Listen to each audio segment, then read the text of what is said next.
We are ready to begin. Do you want to put the slides up, Kimberly? Yes. Probably. Huzzah! Thank you.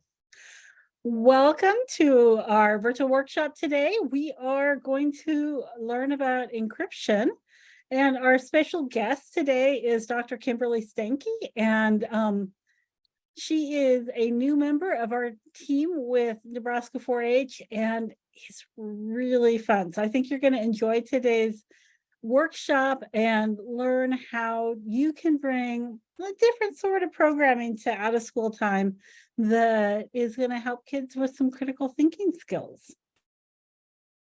Kimberly, do you want to say anything to introduce yourself, or wait till you get started on your presentation?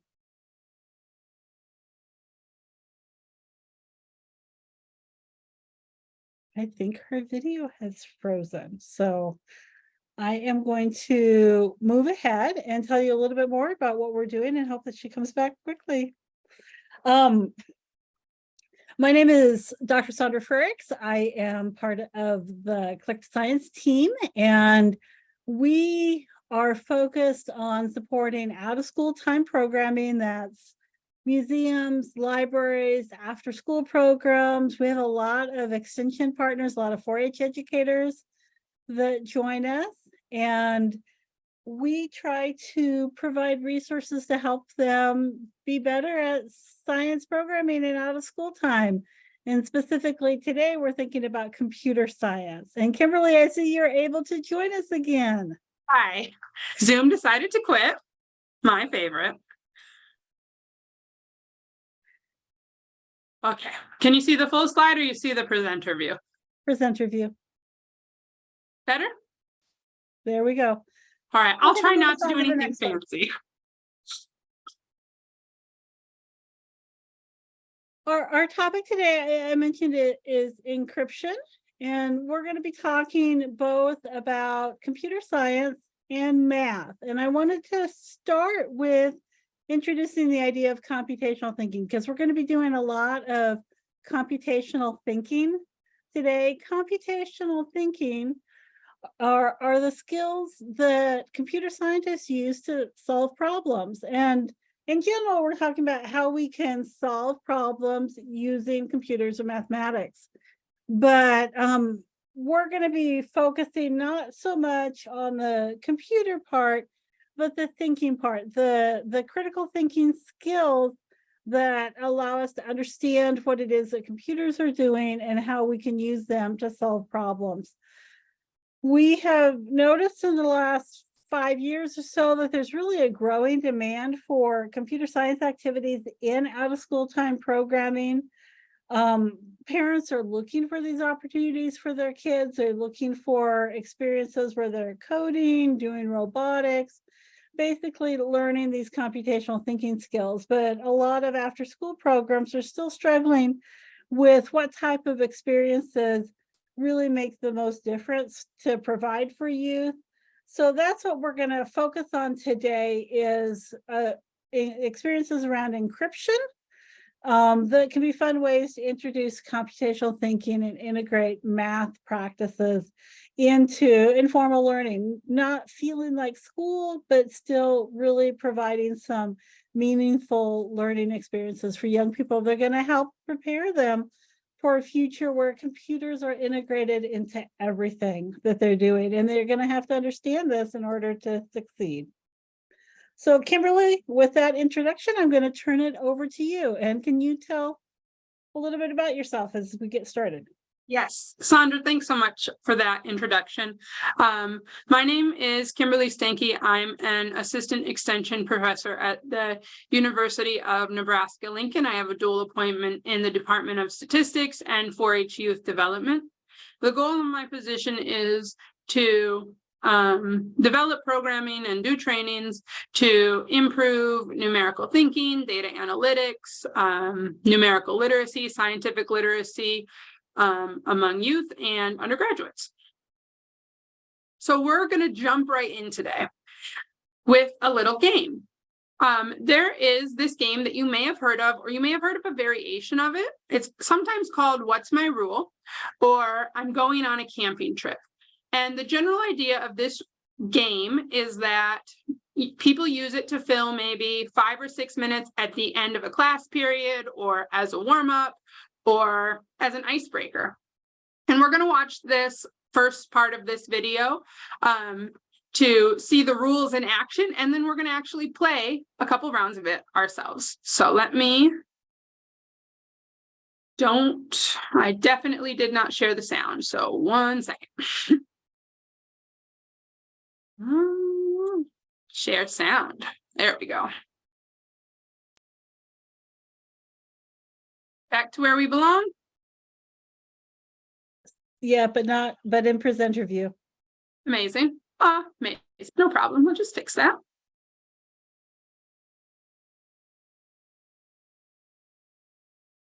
Huzzah! Better?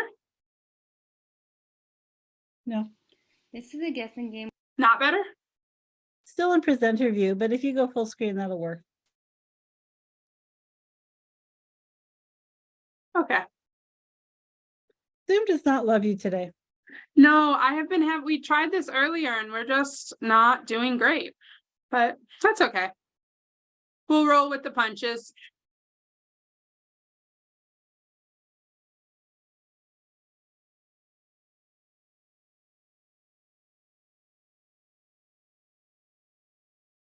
Maybe now? This is a guessing game called Got Guess it. My Rule.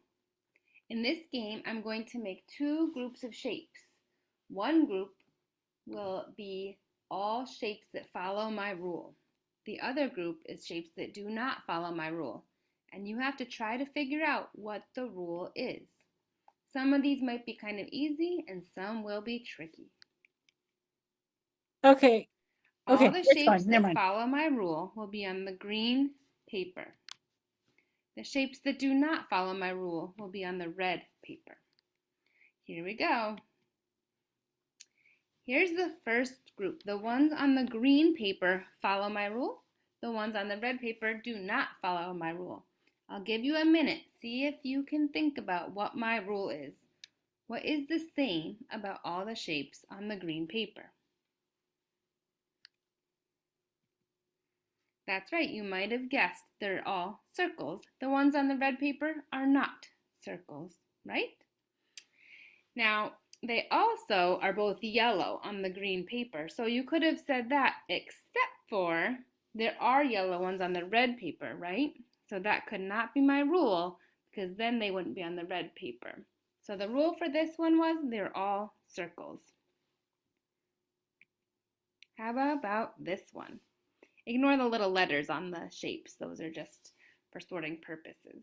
What do you think is the same about all the ones on the green paper that is not the same about all of the ones on the red paper? Take a minute to think. Yes, in this case, they are all yellow on the green paper. The ones on the red paper are not yellow. They happen to all be blue, but they are all not yellow, and the ones on the green are yellow. Okay, it's getting a little bit trickier. What is the same about all of the shapes on the green paper? What do you think my rule is? Did you guess they were all triangles? They're all triangles. They all have 3 straight sides. So the video goes on to discuss some more complicated examples, and there is this link here that we will send out as part of our after the situation email, that how this game can be played with manipulatives, but it can also be played verbally, and that's what we're going to try now. They're all. So we're going to play a little bit modification of this.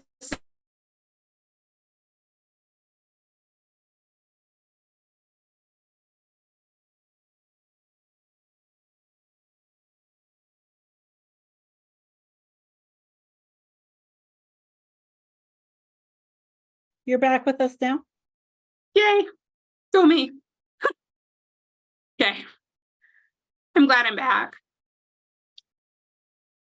Definitely going to have to put in a call to IT, but I appreciate all of your patience. Let's go here. Share. And switch. Huzzah! Okay, so we're going to play a little adaptation of that game called What's on My Plate. So What's on My Plate is going to help teach youth algorithmic thinking. They're looking for a rule of inclusion. What does everything on my plate have in common that the things off my plate don't? So in this example, I have bananas and blueberries on my plate, and I have donuts and ice cream not on my plate. So you could start by having them guess a rule. Does anyone in our audience want to guess a rule that this could be? Fruit. Fruit's a great guess, Nathan, but it's actually not the rule I had in mind. So we might think of a way to close in on the rule I had in mind by talking about different foods that might be on my plate or not. So is there anyone in the audience who would like to ask if there's a certain food on my plate? Is there a food with processed sugar on your plate? Oh, can you be more specific? Ah, So we're not looking for the rule here, just like a certain food. certain food. Is there a donut on your plate? Oh, there's not a donut on my plate. It's a good guess. I'll give you some more examples. There is bacon on my plate, but there's not a steak on my plate. Is there a piece of cheese on your plate? There's no cheese on my plate.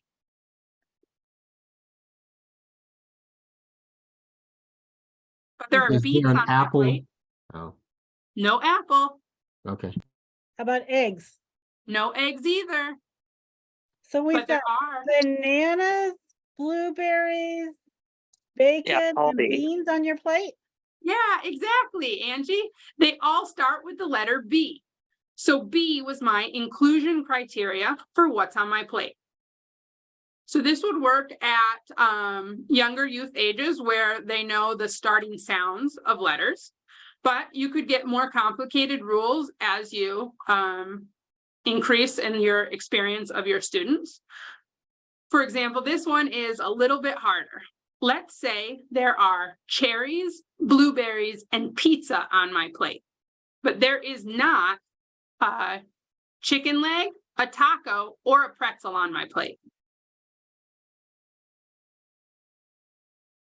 Any ideas on the rule here?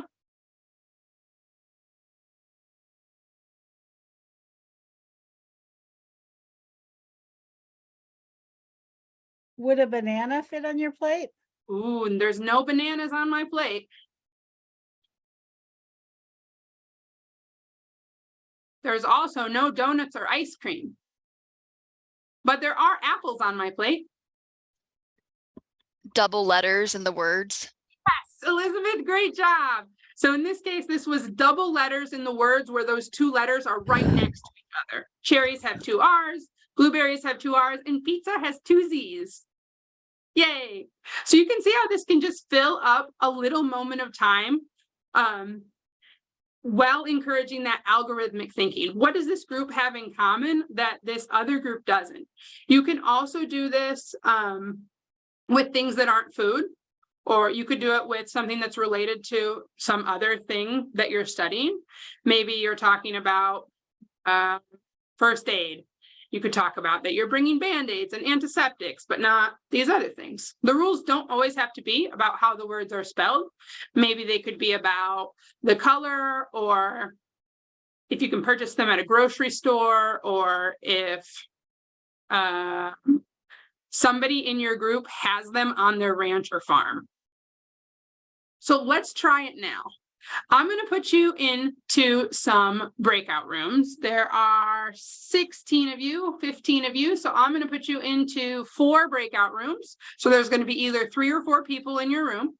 And I want you to pick one person to be the keeper of the plate.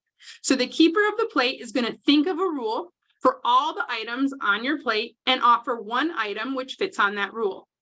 So let's suppose my secret rule is I only want to eat things that are green. So I might offer to my group, I would love to eat some kale.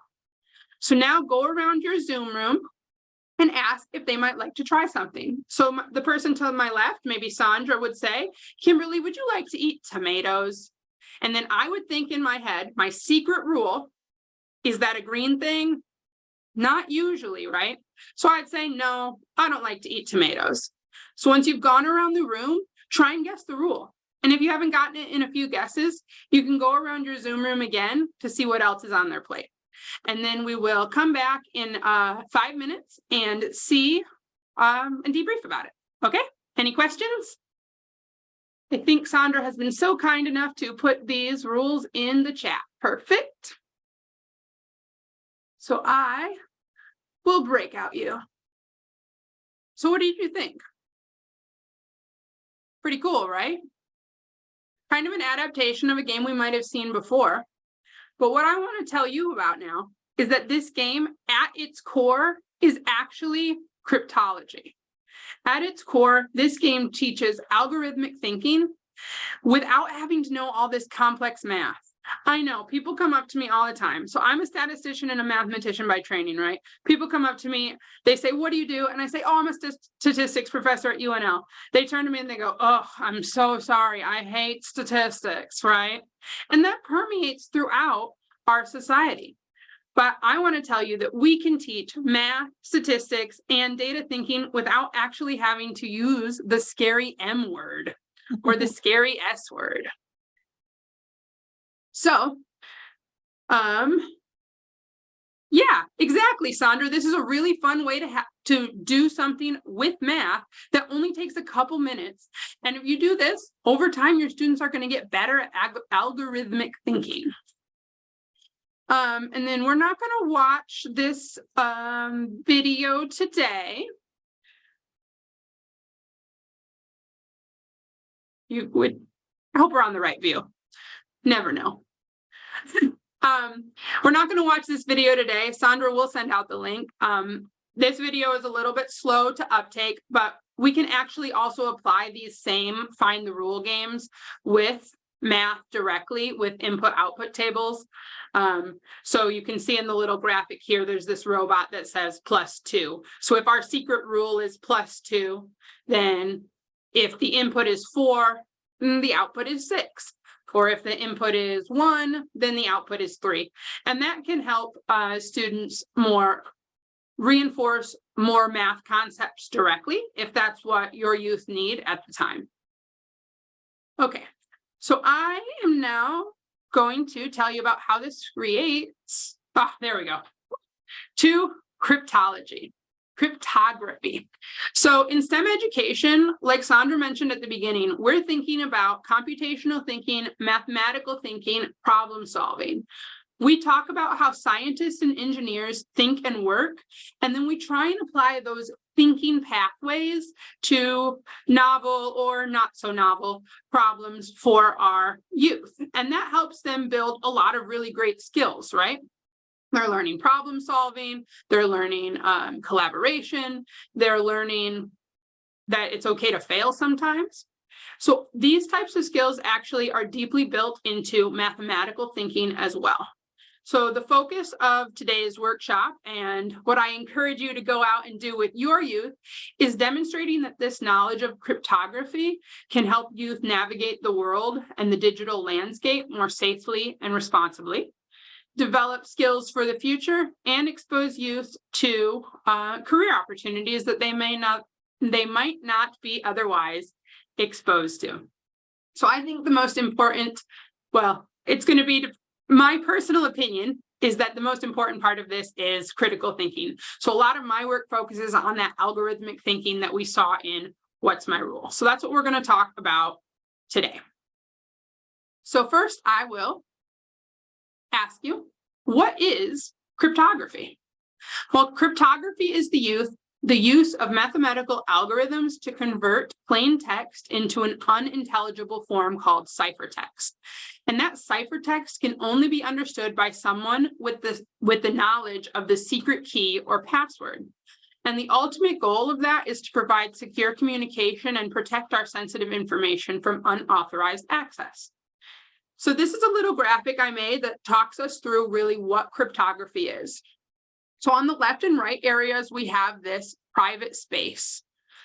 So in our private space, only people in that space can see and read messages. And then in the middle here, we have this public space. In the public space, anybody who's listening can hear the messages. So suppose we have this message sender and they are amazing and they want to send a secret message of the suit clubs. So like the playing card suit clubs. They're going to use some encryption method to hide that information into something called a ciphertext. A ciphertext is completely unintelligible. The public has no idea what it means, but when that ciphertext is unlocked in a method called decryption, then the receiver can observe the plain text again and read the message. Isn't that delightful? It is delightful. So there are two major categories of encryption: symmetric and asymmetric. Symmetric is less computationally intensive, but is often not as secure. Symmetric cryptography involves the use of a single secret key to encrypt and decrypt data. So you can think of this as a private key that both locks and unlocks the door to the information. This key has to be shared between the sender and the recipient. So if you're not in the same physical space as a person, it may be difficult to share that key. Symmetric cryptography is computationally faster and more efficient. But if you're not in the same space as your recipient, it's hard to give them that private key, right? It's hard to make a copy without anybody else seeing. So then the other type of encryption is called asymmetric encryption. This sometimes is called public key cryptology, and it uses a pair of keys, a public key and a private key. The public key is used to lock up the data, but everybody knows how to lock up the data. So anybody, including the public, can lock up some secret piece of information, but only the receiver with their private key can decrypt it. So the public key can be freely distributed, but the secret private key has to be kept a secret by its owner. So the benefit of this is that we don't require a secure method to copy and distribute our keys. But the downside is it's much more computationally intensive. Let's look at an example. Suppose I have a deck of cards, and I absolutely do have a deck of cards right here in front of me. So regular deck of cards. I'm not a magician, so I can't hold them all at once, but I've got them. And suppose I'm playing a game, and in this game, I have a partner, and I want to be able to tell them the suit of the last card in my hand. But I don't want my opponents being able to know that suit. Somehow that would make me be less good at the game. So I need to transmit to them either a heart, a club, a diamond, or a spade. But I can't do it by saying something obvious like, oh, I love you. Because, see, that'd be like a heart, right? Because I don't want my opponents to know. So we have to develop some private key that I share with my partner in secret. So here's just one example of the many private keys there could be. What if we counted the number of points in the graphic representation of the suit? So let me switch to pen here. So here on the heart, we have this hard point at the bottom, and we have one in between the two lobes of the heart. So I could code a heart as just the number 2. For the club, I have these 4 spots between the leaves, and then 2 on the serif. So a club could be coded as a 6. Diamonds are easy. We have 4 hard points. And the spade has 1 at the top, 2 around its leaves, and 2 at the serif for 5. So this is a good private key because each message is mapped to a unique ciphertext. So I could now just flash a certain number to my partner, like maybe I could just hold up the number 2, and they would know that my last card is a heart. So because there's only 4 options here, my opponents will probably pick up on it really quickly. But as you can imagine, as this scales, it's definitely more difficult. So this ciphertext or those 2, 6, 4, and 5, doesn't mean anything, at least in terms of the suits, to the other opponents in our game. So this is a simple example of a symmetric cipher. We use the same private key to unlock and lock our messages. Something that might be a little more approachable or exciting that you could use in your programming is actually called a Caesar cipher. So that playing card example we used is a simple replacement cipher. We replaced each of our suits with some other symbol or letter. In this case, we used numbers, right? Replacement ciphers are simple and effective. And there's a special type of replacement cipher called a Caesar cipher. So if we replace each letter in the alphabet with a different letter in the alphabet in some algorithmic way. So let's suppose I'm going to map A's to C's. So all the A's in my plain text are going to become C's in my ciphertext. B's become D's, and so on.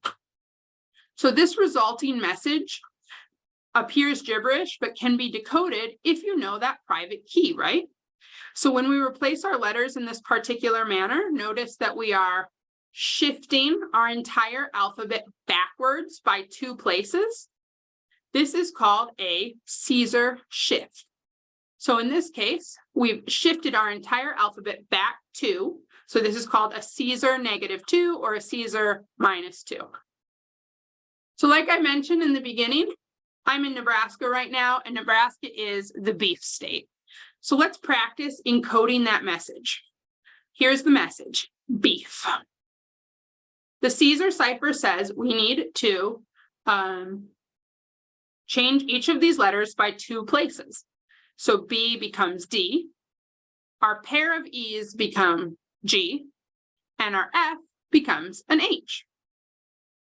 So that DGGH, to somebody who didn't know our cipher or our private key, they wouldn't have any idea that it means beef, right? So I could say, we are here in Nebraska, the DGGH state.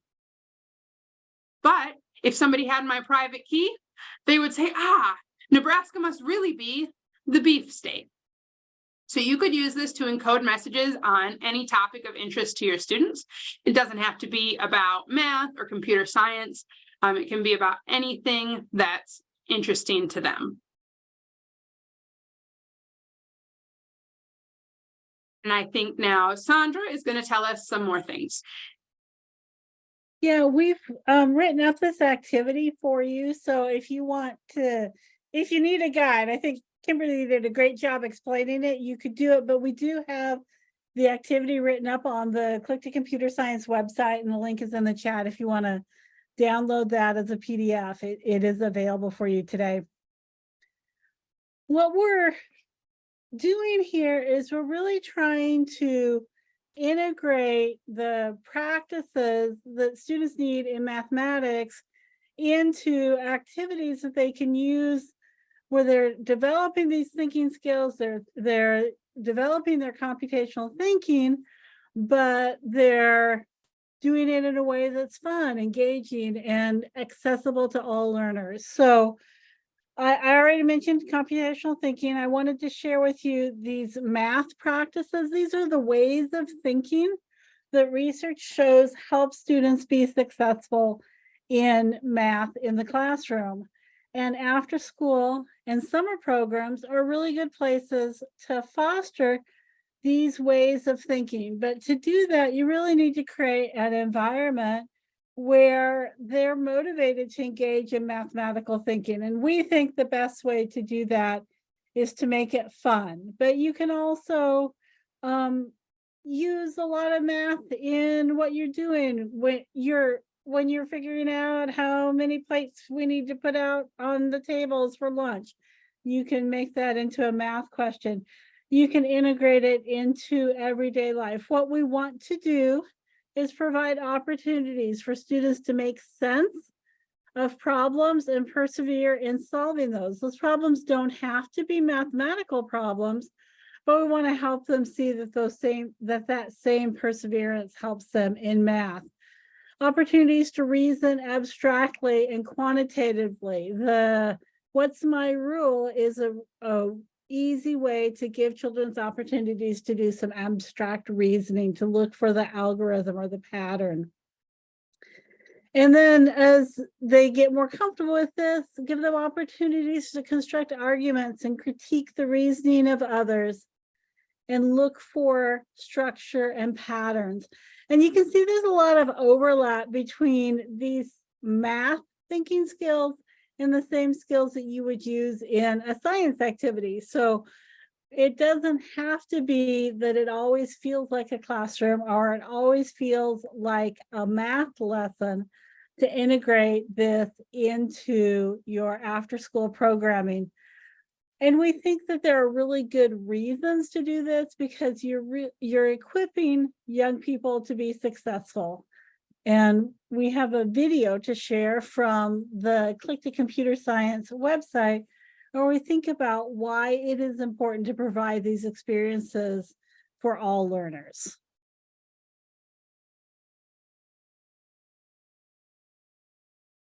No cool music.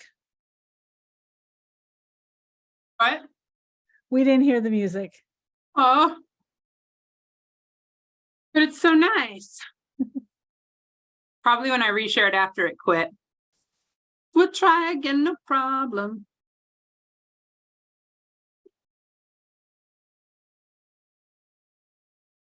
It's like a big party, right? It is.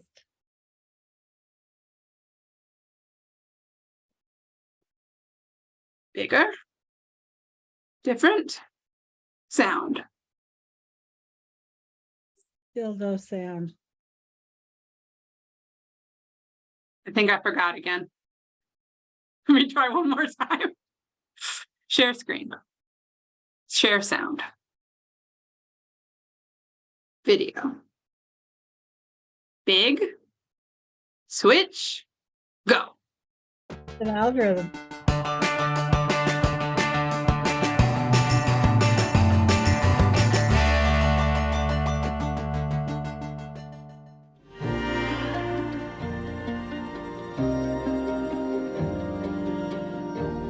Computational thinking is one of the best tools that youth can have regardless of the career that they choose because it's a way to problem solve. A way to look at a problem, break it up into smaller pieces, look for patterns, and look for ways that they can use computational thinking to come about a solution. Increasingly, we're finding that computer science has become a new form of literacy, that kids need to understand just the basics to be literate in doing lots of jobs and lots of opportunities. It's exciting because they love the technology and they want to engage with it and they're not afraid of it. And so they just want to explore and figure out new things and new ways of doing things, kind of pushing the limits to see what they can do in a program. Computer science is important as we look at the larger STEM fields because we want to create a STEM ecosystem that happens during school, out of school, summer programs, family nights. Those are all important to create the STEM ecosystem. The question is, what do you want to be when you grow up? Kids often get asked that, and that's a scary, intimidating question. We don't want to tell kids what they have to be when they grow up, but we want to foster a career pathway thinking that lets them consider, if I want to pursue this type of career, what are the kinds of experiences that will help me learn more about it, gain the skills, and help me understand, do I want to go down this or not? So many industry, corporate, and military partners have come to us and said, we have a gap. We don't have enough qualified students and workers in this field because there's plenty of good jobs and jobs that are innovative and creative. That's what we need these pathways for.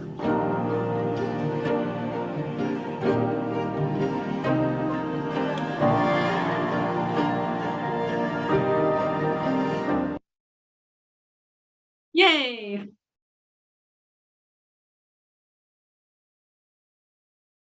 So our goal here is really not to create the next set of statisticians or computer scientists, though we need more of those as well, but it's really to equip young people with the thinking skills that they're going to use in whatever field they go into. And we know that working with computers and understanding that logic that computers follow is going to be needed, whether they're going into computer programming or auto mechanics or digital design. They're going to be using those thinking skills. We're suggesting that you think about different ways to engage youth in this sort of thinking. Hands-on activities like the coding, the hacker training activity is a way to introduce this idea. You can talk about internet or information safety, as well as practice this mathematical thinking that we just talked about. We also will be sharing some resources where you can find other tools for teaching cryptology, online tools, where you can go a little bit deeper into the more complex mathematics because the students don't have to do the mathematics themselves. Videos, lots of different ways to encourage youth to explore cryptography or any subject in math, to give them that taste of that thinking, a way of approaching solving problems.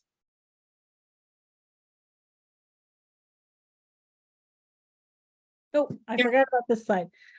So we'll share this list out with the recording. These are some of our favorite resources to find good activities in computational thinking or mathematics, creative computing, after school math plus. My favorite is the How to Smile website, howtosmile.org.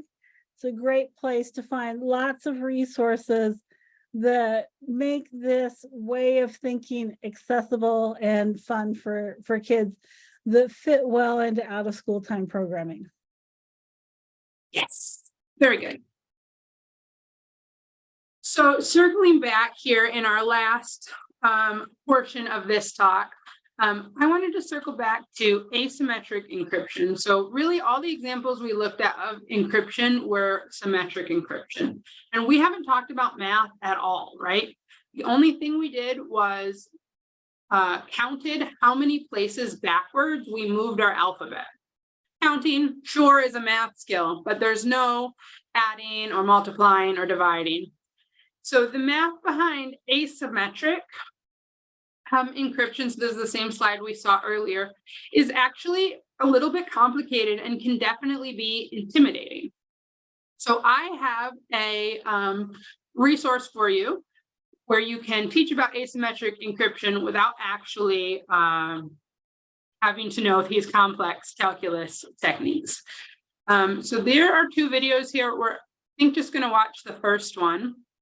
And then I'm going to show you this really cool game. It's going to be so fun. This video is not too math heavy. Up until the 1970s, cryptography had been based on symmetric keys. That is, the sender encrypts their message using a specific key, and the receiver decrypts using an identical key. As you may recall, encryption is a mapping from some message using a specific key to a ciphertext message. To decrypt a ciphertext, you use the same key to reverse the mapping. So, for Alice and Bob to communicate securely, they must first share identical keys. However, establishing a shared key is often impossible if Alice and Bob can't physically meet, or requires extra communications overhead when using the Diffie-Hellman key exchange. Plus, if Alice needs to communicate with multiple people, perhaps she's a bank, then she's going to have to exchange distinct keys with each person. Now she'll have to manage all of these keys and send thousands of messages just to establish them. That'd get exhausting. Could there be a simpler Alice. way? In 1970, James Ellis, a British engineer and mathematician, was working on an idea for non-secret encryption. It's based on a simple yet clever concept. Lock and unlock are inverse operations. Alice could buy a lock, keep the key, and send the open lock to Bob. Bob then locks his message and sends it back to Alice. no keys are exchanged. This means she could publish the lock widely and let anyone in the world use it to send her a message.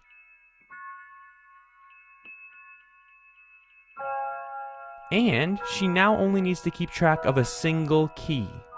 That sounds easier. Ellis never arrived at a mathematical solution, though he had an intuitive sense of how it should work. The idea is based on splitting a key into two parts, an encryption key and a decryption key. The decryption key performs the inverse or undo operation which was applied by the encryption key. To see how inverse keys could work, let's do a simplified example with colors. How could Bob send Alice a specific color without Eve, who is always listening, intercepting it? The inverse of some color is called a complementary color, which when added to it produces white, undoing the effect of the first color. In this example, we assume that mixing colors is a one-way function because it's fast to mix colors and output a third, and it's much slower to undo. Alice first generates her private key by randomly selecting a color, say red. Next, assume Alice uses a secret color machine to find the exact complement of her red, and nobody else has access to this. This results in cyan, which she sends to Bob as her public key. Let's say Bob wants to send a secret yellow to Alice. He mixes this with her public color and sends the resulting mixture back to Alice. Now, Alice adds her private color to Bob's mixture. This undoes the effect of her public color, leaving her with Bob's secret color. Notice Eve has no easy way to find Bob's yellow since she needs Alice's private red to do so. This is how it should work. However, a mathematical solution was needed to make this work in practice. Oops. So that mathematical solution is actually not super elegant and involves something called clock math or modular arithmetic, which is not something that's typically taught even at the high school level. So I have a way for you to be able to teach RSA and asymmetric encryption using a game. And this game is called Cryptris. Maybe. Participant screen is in the way. Okay, you can see the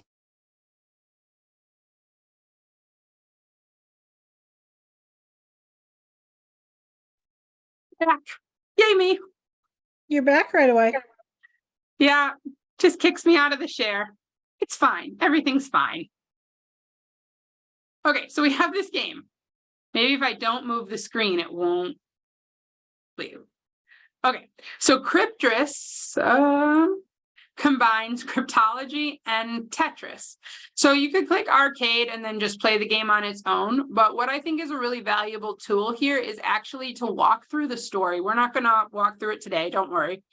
But I'm just going to tell you a little bit about it.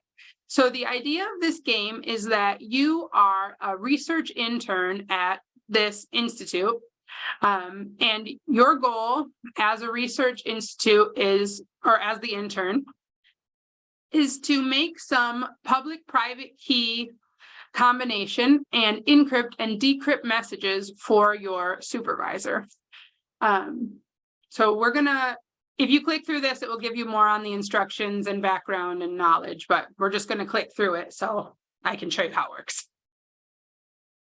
So the first step is actually to create that private key. So in the video, we saw that this was Alice's secret red color. So we're going to do this a little bit more mathematically, or this game does. We have these two dark blue squares and then some light blue squares. The light blue squares are positive numbers and the dark blue squares are negative numbers. So you can see if you push it down like in Tetris, your secret key becomes -1 for each of the dark ones, +1 for the +1, and +7 for the 7 light ones. So we're going to make a key real quick. It's insecure at this point. Eventually, it decides that your key is sufficiently difficult. Oh, there it is. And then now we have generated some public key. So this public key is what was left on the bottom. We made it by using a bunch of mathematical manipulations of our private key. And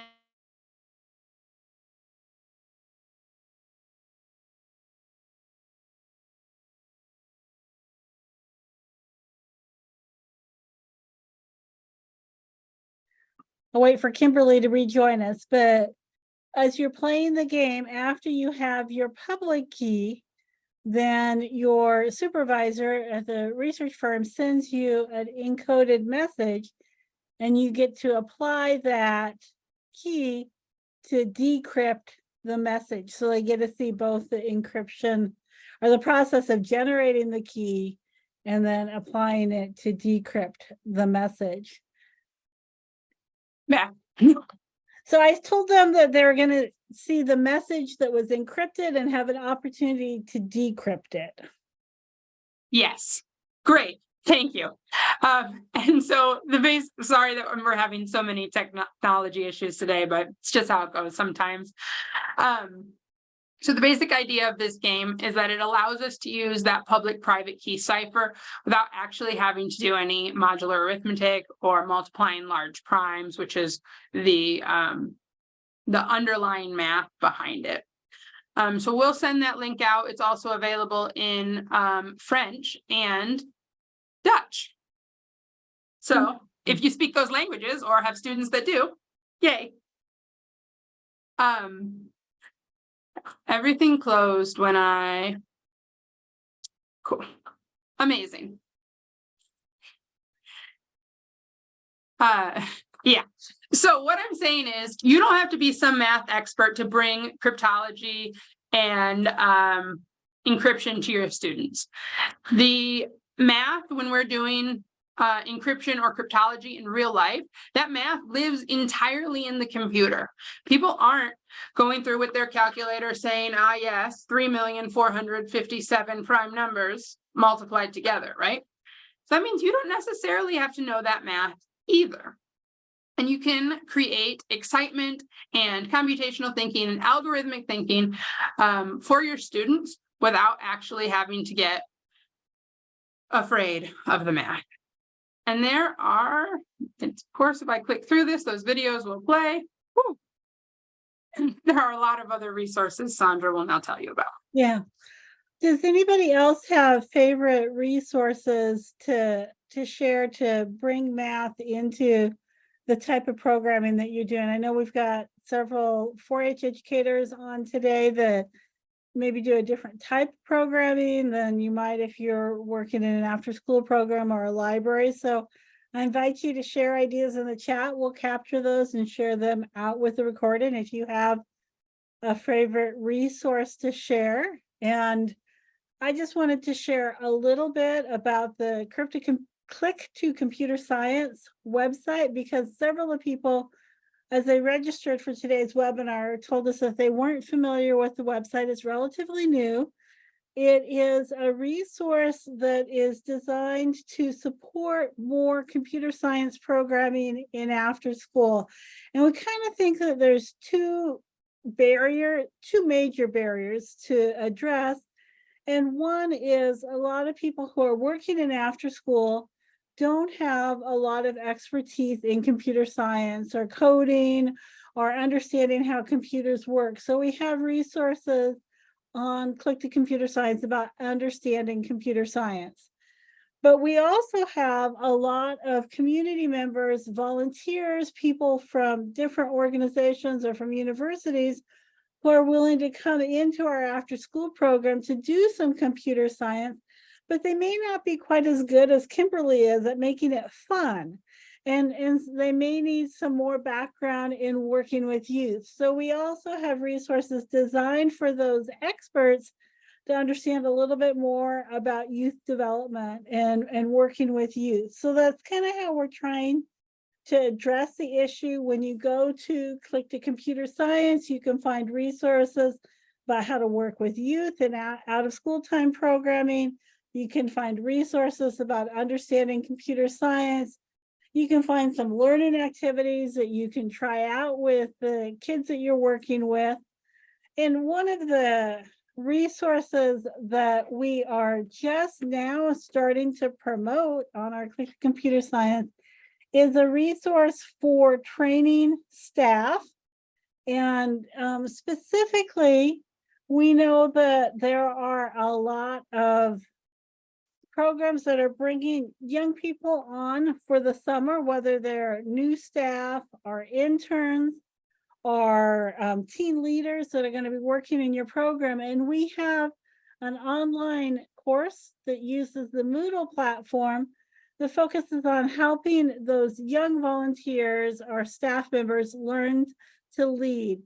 The Teens Learning to Lead course talks about leadership, communication, experiential learning, and creating an environment for learning using a lesson plan, applying all of these together. So if you've got staff that you're bringing on that just need some general onboarding, we recommend that you check out the Teens Learning to Lead course as a way to help those new staff members or summer staff members get up to speed. So I put that link in the chat, and I'll also put the home link to the Click to Computer Science website. We definitely want that to be a resource that you can use. And if you have any questions about it, let us know. There's a contact us link on the website. You can ask your questions, or you can tell us what you're looking for that you're not finding